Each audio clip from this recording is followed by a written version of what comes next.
나스닥이 3개월 만에 가장 큰 폭으로 반등세를 보였습니다. 그에 따라서 다우지수, 나스닥, 미국 증시가 크게 상승하는 모습으로 마무리가 됐는데요. 이런 과정 속에서 게임스탑은 30%나 폭락세로 마무리가 됐습니다. 아무래도 개인 투자자들의 관심이 조금 식은 부분들이 좀 있을 테고요. 또 자금의 이동이 은선물 쪽으로 이동했다라는 얘기가 나오고 있습니다.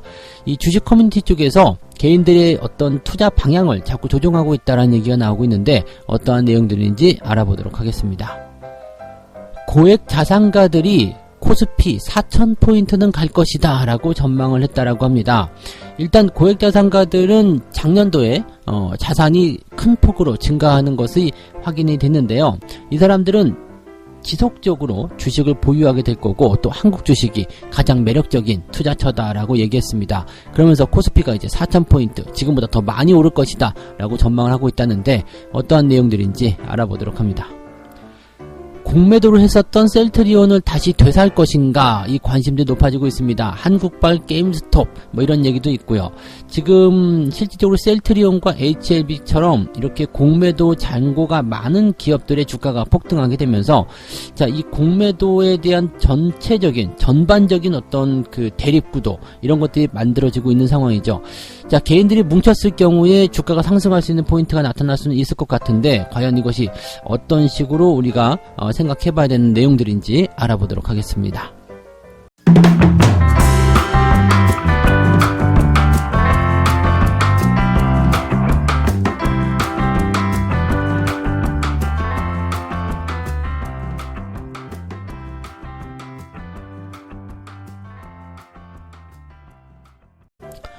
네, 반갑습니다. 오늘은 2월 2일 화요일입니다.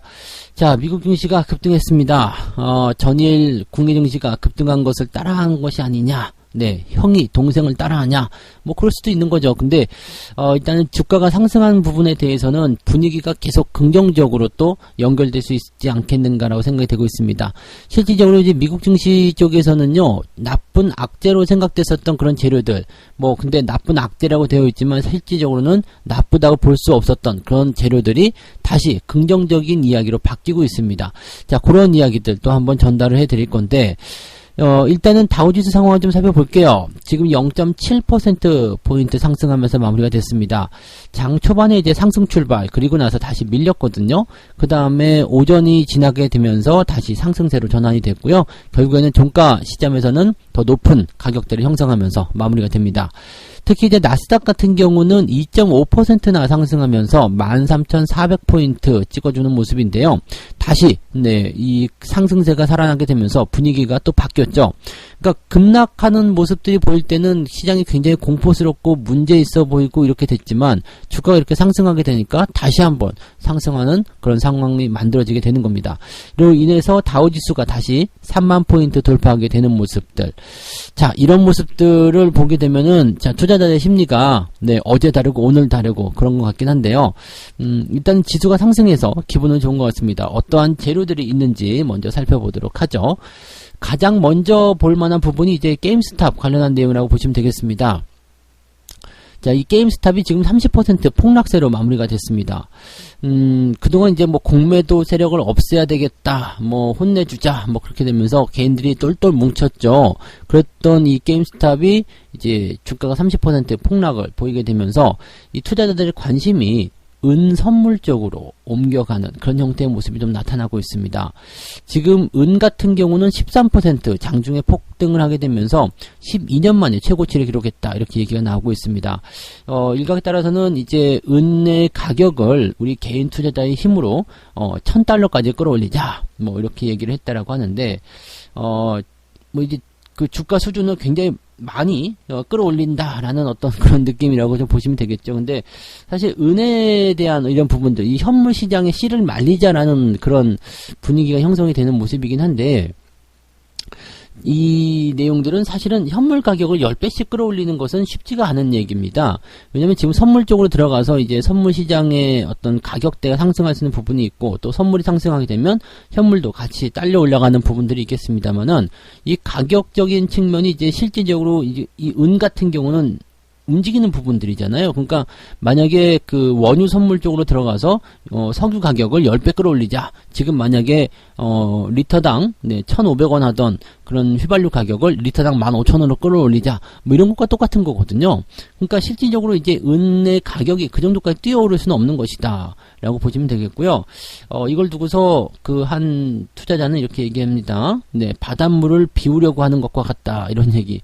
그러니까 사실적으로 이제 이렇게 단기간에 뭔가가 이루어질 수 있는 부분들은 쉽지가 않다는 이야기가 되는 거고요. 지금 현재 보면 이제 이 레딧이라는 그 주식 커뮤니티에 그 이런 추종 세력들이 많이 모이고 있다라고 합니다. 그러니까 주식 커뮤니티 안에서 이런 방향을 지시하는 거죠. 봤지? 지금 게임스탑 이만큼 올라가면서 뭐 공매도 엿먹는 거 봤지? 이제 은이다! 라고 하면서 은에 대한 어떤 그 공격 지시를 내렸다. 이런 식의 얘기가 나오는 거거든요. 근데 이렇게 주식 커뮤니티를 통해서 뭔가 움직임이 만들어진 거 굉장히 위험한 부분입니다. 왜냐면 맹목적이거든요. 봤지? 수익 나는 거 봤지? 이렇게 해가지고 지금 진행되는 거가 똑같은 부분이라서 여기에 그냥 휩쓸려서 따라 들어가고 또 그 보고 있던 투자자들도 진짜 올라가거든? 그러면은 이번에도 그렇게 되는가 보다 라고 생각해서 들어가시는 분들 굉장히 많은데 이런 부분들은 쉽지가 않은 내용이에요. 그래서 지난번에 게임스탑 같은 경우는 이제 일시적으로 개인들의 매수가 몰리고 또 이해 타산이 맞아 떨어지게 되면서 주가가 상승하는 모습이 좀 있었고 실질적으로 이제 공매도를 쳤었던 헤지펀드들이 손실을 크게 보면서 거기에 대한 결과물들이 튀어나오니까 이 개인 투자자들이 갑자기 약간 흥분했다고 해야 되겠죠? 그런 식으로 해가지고 주가가 엄청나게 상승하는 모습이 좀 나타났지만 지금 보시면은 뭐 정부 당국의 어떤 규제라든지 그 다음에 실질적으로 이제 이런 관심이 딱 식는 순간부터는 주가가 훅 떨어지잖아요. 그러니까 이런 거죠. 그러니까 어떤 특별한 재료나 아니면은 기업의 어떤 가치에 반영하는 주가 상승이 아니다라면 이것은 비이상적인 그런 어떤 형태의 모습이다라고 보셔야 됩니다. 그런 것들은 거품이 끼게 마련이에요. 그래서 뭐 공매도를 뭐 타도하자 뭐 아무리 좋은 그런 의도가 있었다라고 하더라도 이렇게 맹목적인 주가 상승은 결코 시장에서 받아들여지지 않는다라는 것을 꼭 명심하셔야 되겠습니다. 자, 어쨌든 지금 은 선물 쪽으로 또 움직여가지고 그 은에 관심이 좀 있어야 되는 거 아니야 생각하시는 분들 일단은 조금 진정하시는 필요성이 있을 것이다 생각하시면 되겠습니다. 현재 어쨌든 게임스탑과 관련된 부분에서는 어느 정도 일단락되었다라고 보시면 될 것 같습니다. 그리고 헤지펀드 관련한 어떤 손실 이런 부분들도 어느 정도 진정세를 보였기 때문에 이제는 조금 대중들의 관심에서 멀어지고 있다라고 봐주시면 되겠습니다. 자, 그 다음에 보실 재료들이 이제 그 코로나 백신과 관련한 부분이고요. 그 다음에 이제 경기 부양책에 대한 내용인데 백신 관련한 부분, 이 코로나 같은 부분들 같은 경우는 미국의 신규 확진자 수가 11만 명대로 떨어지게 되면서 조금 이제 좋았다라고 이제 얘기가 되는 부분이죠. 그래서 신규 확진자 수가 좀 줄었다라는 것은 이제 뭔가 이제 유행에 대한 부분들이 좀 진정되고 있는 그런 분위기다라고 볼 수 있는 내용이 되는 거고요. 또 그다음에 유럽 지역에서 지금 이 백신과 관련된 부분이 이제 공급 부족 현상 이런 것들을 통해 가지고 좀 문제가 시되었었잖아요. 근데 이번에 아스트라제네카에서는 공급 물량 늘리겠다. 그 다음에 공급의 시기도 더 앞당기겠다라는 이야기를 하게 되면서 조금 안정화되는 그런 형태로 가고 있다라고 보시면 되겠습니다. 사실 이 백신과 관련된 부분에서는 뭐 지금 뭐 하는 과정에서 나타나는 어떤 변수들 그런 것들이 이제 악재로 단기간에 툭툭 튀어나올 수 있겠지만은 결과적으로 이제 결과만 보자고 그랬죠. 그러니까 뭐 그래서 백신이 공급이 완전히 끊기는 거야? 아니잖아요. 그죠? 뭐 시기가 조금 늦춰지는 부분들 당연히 그럴 수 있는 부분이거든요. 그러니까 그러한 내용들이 초기에 나타나는 이런 물량 그런 모습들에서 너무 여러분들이 민감하게 반응하실 필요는 없다라는 것을 다시 한번 강조드릴 필요가 있을 것 같습니다. 자, 신규 부양책과 같은 분이 뭐 내용들 같은 경우는 지금 그 공화당 의원들이 바이든 대통령에게 부양책의 규모를 약 6천억 달러로 하향 조정할 것을 공개 요청했다라고 합니다. 지금 바이든 대통령이 1조 9천억 달러 부양책 도입을 공언했는데 이것은 6천억 달러로 줄이자. 이거 사실 말이 안 되는 거죠. 너무 줄이는 부분이 됩니다. 그래서 사실 공화당 같은 경우는 뭐 지속적으로 이제 뭐 반대를 위한 반대라 볼 수도 있겠고요. 어느 정도 이제 나라 살림을 생각한 그런 부분에서의 그런 그 조정책이라고 볼 수도 있겠습니다만은 지금 민주당이 내세운 또 바이든 대통령이 내세운 이런 경기 부양 규모하고는 너무나 큰 차이가 있어요. 그러면 이것은 사실 뭐 조율에 대한 부분이 있을 수 있겠습니다만 실질적으로는 지금과 같은 상황에서 조율 같은 거 나오기가 어렵습니다. 왜냐면 백악관에서 일단은 치고 들어갔죠. 그 다음에 하원은 이미 민주당이 장악하고 있는 상태에서 지금 상원까지도 블루웨이브로 들어가 버린 상태잖아요. 이렇게 되기 때문에 민주당은 이렇게 얘기합니다. 공화당이 협조적이지 않을 경우 예산 조정 등의 방법을 통해서 독자적으로 부양책을 밀어붙이겠다. 왜? 우리가 가능해 라고 얘기하는 부분이거든요. 그래서 부양책에 대한 부분들은 축소에 대한 내용들 뭐 크게 의미는 없을 것 같은 느낌이고요. 뭐 된다 안 된다에 대한 부분도 크게 의미가 없습니다. 왜냐면 일단은 상하원 전부 다 장악하고 있는 상태에서 백악관 행정부에서 일단 치고 들어오는 그런 부양책의 규모이기 때문에 이것은 어쨌든 간에 실시가 된다라고 보시면 되는 부분이거든요. 그러니까 이런 경기부양책에 대한 내용들도 공화당 쪽에서 일단 반대했어. 정치적 불확실성이 좀 생긴 것 같아. 라고 하지만 민주당은 걱정하지 마. 안 되면 우리가 독자적으로 갈게. 라고 얘기를 하는 거거든요. 그러니까 이것도 다시 악재적인 측면이 호재로 바뀌는 그런 상황이 만들어졌다고 보시면 되는 거죠. 뭐 지금 현재 보시면 조목조목 집었었던 그때 그 악재 요인들 기억나시죠? 그것들이 지금 그때 당시에도 말씀드렸지만 이러이러한 상태에서 불안정을 가지고 있지만 얘네들이 그냥 악재로 바뀌거나 끝나버리는 거 아니다라고 했죠. 결과적으로는 이런 식으로 간다. 이렇게 진행이 될 수밖에 없다라는 이야기도 해드렸고요. 그런 것들이 이제 또 다시 장이 올라가면서 호재로 바뀌어서 시장에 나오는 그런 모습이다라고 보시면 되겠습니다. 뭐 이런 것들 되게 재밌는 부분일 수도 있겠습니다만 그때 당시 현재 시점에서 막 이런 악재로 변해서 나오는 부분들이 나올 때는 조금 괴롭기는 하죠. 근데 시장은 항상 핑계를 찾고 이유를 찾는 부분들이기 때문에 여기에 너무 휘둘려서는 안 되는 거, 그 다음에 항상 그 끝에 있는 정답만 보고 가시면 아무 문제 없다라는 걸 말씀드릴 수 있겠습니다. 두 번째 이야기 가도록 하겠습니다. 고액자산가의 47%에 해당하는 사람들이 코스피 지수가 4,000포인트 갈 것이다 라고 얘기를 했다고 합니다. 지난해 말을 기준으로 해서요, 삼성증권의 고액자산가, 이 삼성증권의 고액자산가라고 하면 이제 예탁자산이 10억 원을 넘겨야 된다라고 하는데, 뭐 이 정도는 다 있지 않아요? 그죠? 네, 10억 정도는 다 있잖아요. 그럼 다 고액자산가인데? 네. 뭐 어쨌든, 네, 이 10억 넘는 투자자들 대상으로 한 그 설문조사 결과, 이렇게 주가가 더 오를 것이다 라고 얘기를 했다고 합니다. 이 고액자산가들의 주식자산이 1년간 평균 45.6% 증가했다라고 되어 있는데 10년 이상 장기 보유하고 싶은 종목을 삼성전자와 애플을 꼽았고요. 그 다음에 자산가의 절반들은 이 코스피가 4,000포인트 이상까지 상승할 것이다 라고 전망을 했다라고 합니다. 물론 이 사람들은 희망사항일 수도 있어요. 뭐 4,000포인트까지 가면 좋지 않겠습니까? 네, 4,000포인트요. 뭐 이렇게 얘기했을 가능성이 높은데 이것을 이제 삼성증권이 그대로 설문조사에 반영을 해서 이 리포트로 만들었겠죠. 근데 어쨌건 지금 현재 상황을 보게 되면은요, 이 돈이 많다라고 볼 수 있는 이런 고액 자산가들의 이 자산이 늘어난 배경, 이 사람들은 일단 큰 돈을 움직였기 때문에 대형주들을 사들였을 가능성이 굉장히 높아요. 그 다음에 대형주를 사들이고 또 그런 큰 돈을 가지고 단타를 치지 않는단 말이죠. 여러분들 뭐 생각하시는 것처럼 뭐 몇 억씩 갖다가 단타 치거나 똑딱이 하거나 이렇게 매매하지 않아요. 그냥 사놓고 뭐 쭉 들고 한다거나 아니면은 뭐 어디다 놔두기 뭐하니까 그냥 우량주에 놓고 배당이나 받아 먹어야 되겠다 이렇게 생각해서 매수를 했을 가능성이 굉장히 높습니다. 그러니까 그런 식으로 매수를 해서 가지고 있었고 또 형성을 했었던 그런 주식 계좌가 대형주의 상승을 통해 가지고 크게 뛰니까 자산이 훅 올라갔을 것이다 라고 보시면 되겠죠. 그러니까 1년 평균이라면 45.6% 이거 높은 거 아니에요. 왜냐면은 실질적으로 이제 뭐 작년 뭐 3, 4월경부터 이제 매매를 시작했다 그러면은 뭐 계좌 자산이 2배 이상 뛰는 거는 일도 아니잖아요. 이게 우리도 보시면 뭐 중반 뭐 한 7, 8월 또는 9월, 10월 이때부터 시작하신 분들도 50%, 60% 넘어가는 경우도 굉장히 많은데 이 정도 1년이라면은 더 많이 올랐어야 되겠죠. 그러니까 실질적으로 보면은 이런 그 고액 자산가들 같은 경우도 초반부터 매수한 것이 아니라 어느 정도 시점 주가가 올라온 상태에서 매수를 하기 시작했을 것이다 생각할 수 있겠고요. 그 다음에 이제 처음부터 왕창 집어넣은 것이 아니라 차근차근 올라가는 걸 보고서 더 집어넣고 더 집어넣고 이렇게 했을 것이다. 그래서 이 주가 상승에 따른 그런 주식 자산의 그런 증가는 아마도 하반기에 집중적으로 일어나지 않았겠는가 이렇게 생각을 해볼 수는 있겠습니다. 자, 상승세에 대한 부분들을 이렇게 보다 보면은 주가는 계속 올라갈 것이다라고 생각할 수밖에 없는 상황이 되는 거고요.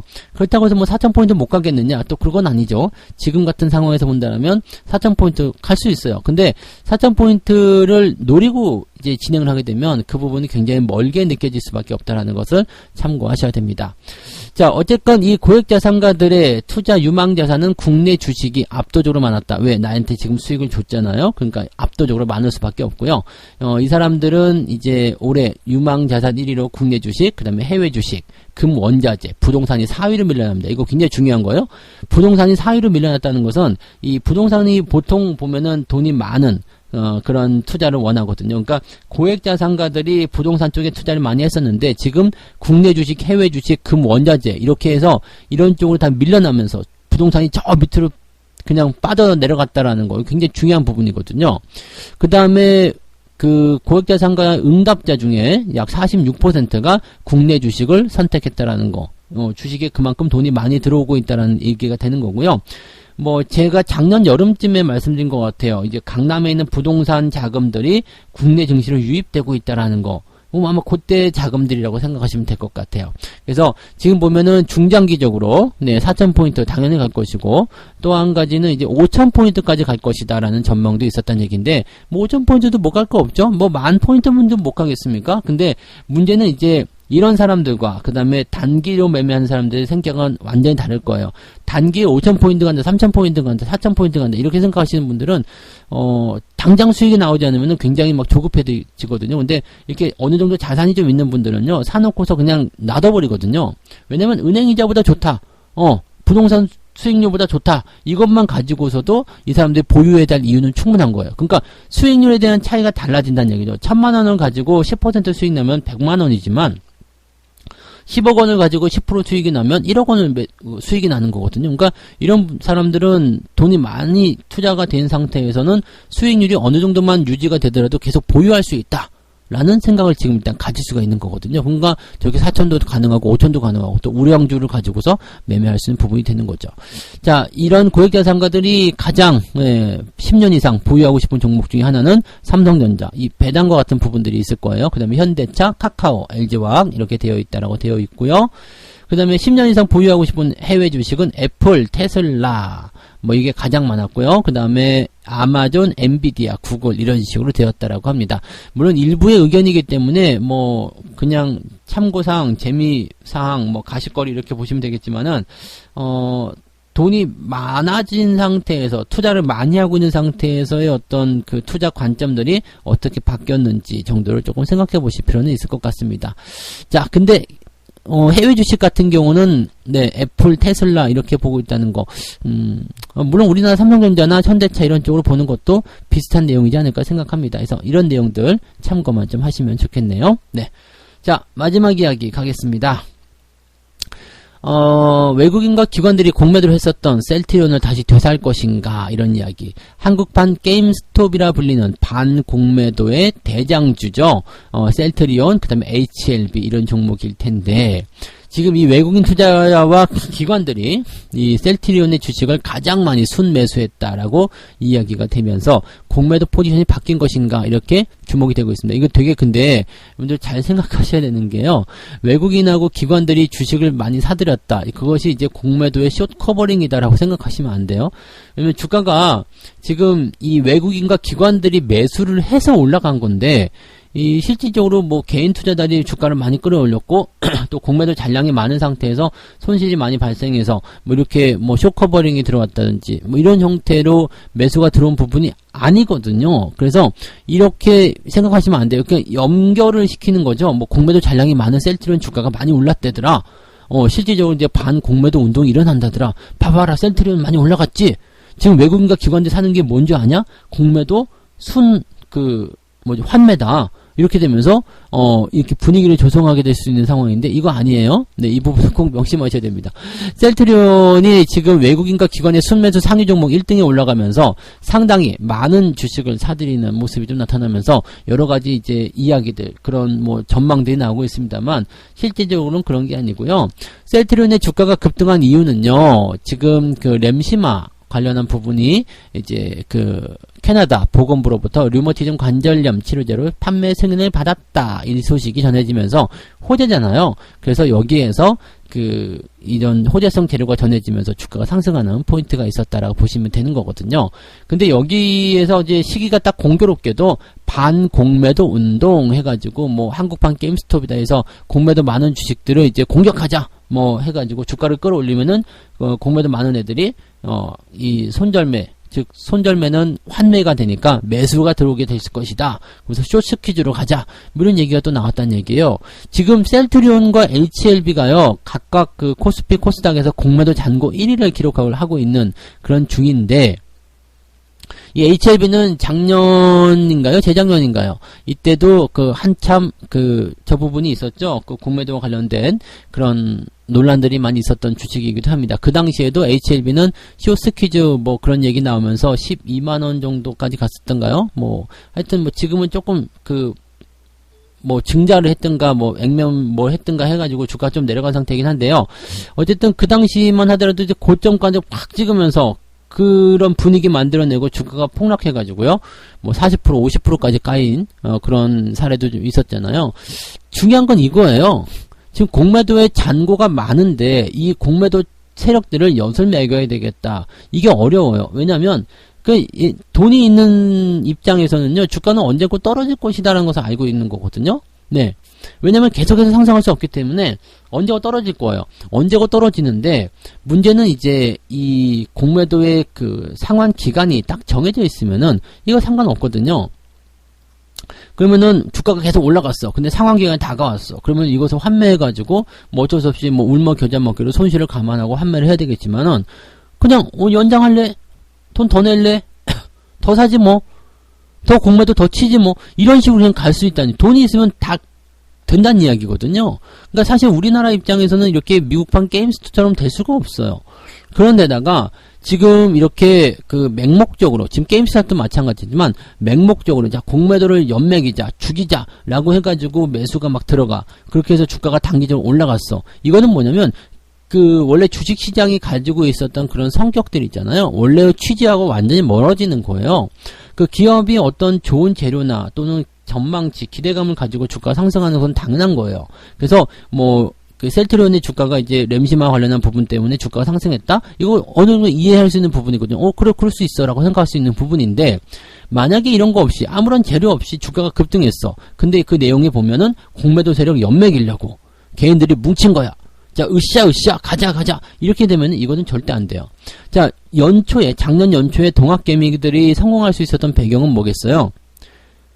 코로나 때문에 주가가 급락을 했는데 기업의 가치에 대한 부분들까지도 생각했던 것보다 더 많이 급락했기 때문에 기업들이 저평가된 거거든요. 그러니까 저평가된 주식을 사는 것은 당연하다. 모이자, 놔두면 돈 된다. 이렇게 해가지고 매수가 들어와서 주가가 상승하기 시작한 거잖아요. 이 부분은 지극히 정상이에요. 왜냐면 기업의 정상적인 가치보다도 이 코로나라는 상황이 돌발 변수로 인해가지고 주가를 크게 떨어뜨리면서 엄청나게 심각한 저평가 상황이 만들어졌어. 그러면 이 괴리율이 커지게 됐기 때문에 밑에서 사는 것은 당연히 좋은 투자가 됩니다. 그래서 그 당시에 동학개미 운동을 했었던 부분들은 당연히 먹혀 들어가는 부분인데, 이렇게 맹목적인 공매도 쉽지 않아요? 네, 절대 쉽지 않습니다. 그래서 이런데 동참하시게 되면은요, 고점에서 잘못 매수가 들어가실 수가 있습니다. 이런 것들은 그냥 폭탄 돌리기랑 똑같아요. 그러니까 주식에 대한 어떤 부분들이요, 지금은 이제 뭐 으쌰으쌰해서 올라갈 수 있겠습니다만은 결국에는 그걸 보고 나중에 들어온 사람들은 꼭대기에서 물려가지고 완전히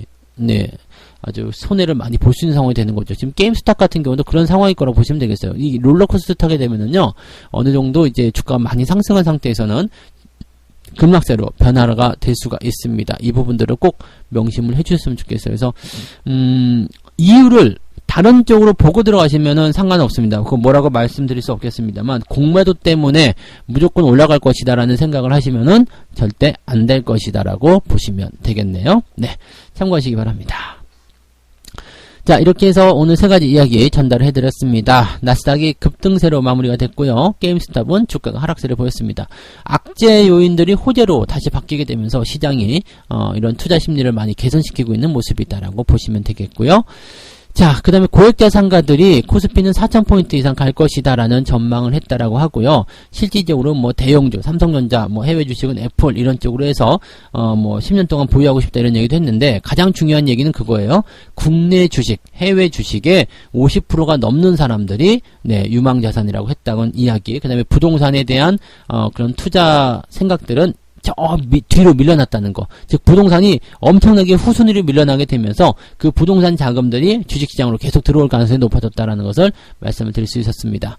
자, 공매도 했었던 셀트리온을 다시 되살 것인가? 이 부분은 여러분들 생각하지 않으셨으면 좋겠습니다. 걔네들이 이렇게 환매를 통해서 뭐 만들어질 가능성도 거의 없고요. 쇼츠키즈 이런 거 여러분 생각하지 마세요. 그런 거 나올 일이 없습니다. 그래서 그런 부분들 때문에 주가가 올라간다 생각해서 접근하시면 안 되겠고요. 그 다음에 뭐 지금 이렇게 뭉쳐가지고 반공매도 세력해서 뭐 연맥이자 이렇게 하고 있지만 쉽게 연맥일 수 없는 부분이기 때문에 이 부분들에 너무 여러분들이 도취해가지고 좀 실수하시지 않는 그런 상황이 있었으면 좋겠습니다. 그래서 그런 부분들 꼭 참고해 주셨으면 좋겠네요. 네.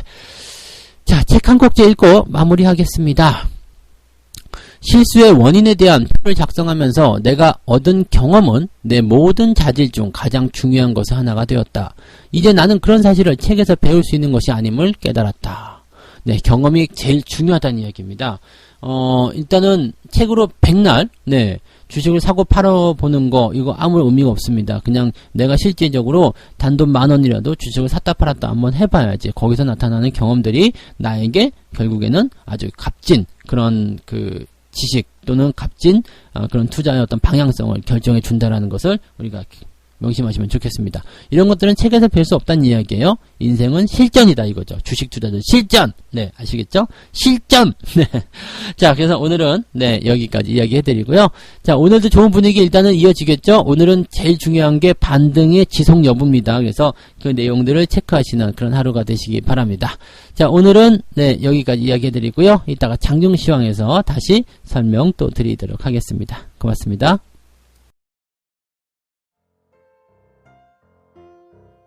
본 방송에서 제공되는 모든 정보는 투자 판단의 참고 자료이며 투자의 최종 책임은 본 방송을 이용하는 본인에게 있습니다.